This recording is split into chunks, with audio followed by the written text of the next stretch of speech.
In this video, papakita ko sa iyo kung paano mag-live sa Shopee and kung paano i-set up yung Shopee Coins na reward na nakukuha ng mga viewers. Hi, so kamusta ka? Sana okay ka? So, today's video, papakita ko sa iyo kung paano mag-live and kung paano i-set up yung Shopee Coins. So, let's start. As you can see, nandito tayo sa homepage ng Shopee. From here, click nyo lang tong Me. Click mo lang tong Me. Then, live stream. Okay. May cases na wala tong, kung bago ka pa lang sa pag-live, may case na wala tong live stream option. In case na wala yung live stream option, punta ka lang dito sa Help Center.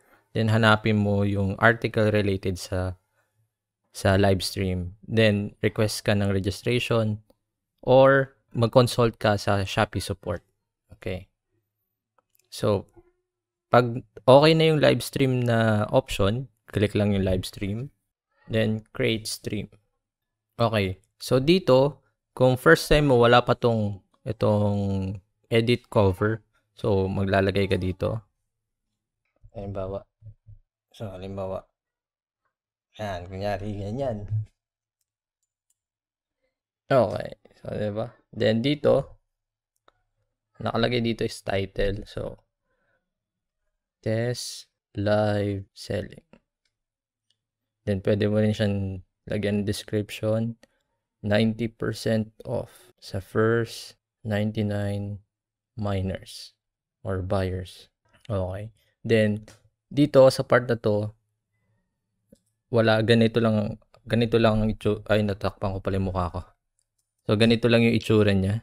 Okay, so, pwede ka mag-add ng product.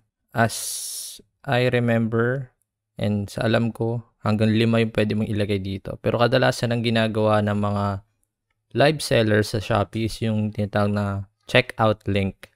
So, ganito yung itsura niya. Nakalagay yung option from 20 to 100 pesos. Depende kung magkano i-checkout nung bumili or nag-mine. Okay, kapag nailagay mo na kung ano yung link or yung product, click next. Then, dito sa part na to, diba? Ayan. Pwede mong ipakita yung product or products. Click lang yung parang shopping basket sa baba. And then, yan. Then, kung may voucher ka rin na prepare para sa live selling mo, pwede mo rin itong i-add dito sa option na ito.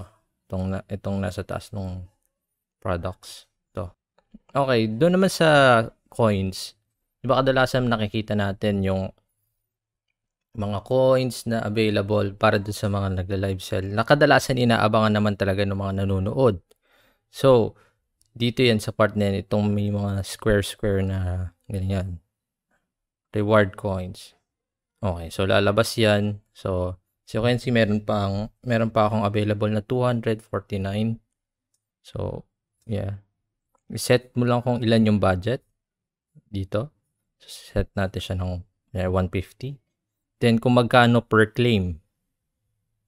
So, ganyan. Halimbawa, piso per claim or 1 coins per claim.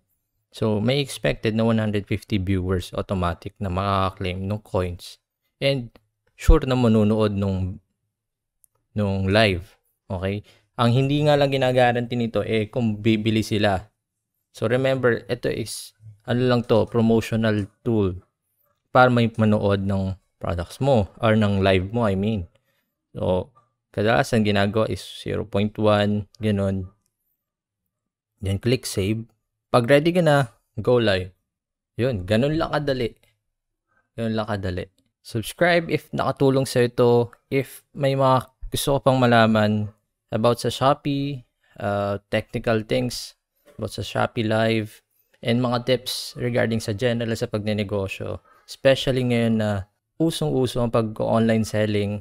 Comment down sa baba and may sampuradong nagtitinda sa labas. Okay, comment down sa baba. Subscribe if nakatulong sa ito. Like or dislike kung di mo ito nagustuhan. Thank you for watching.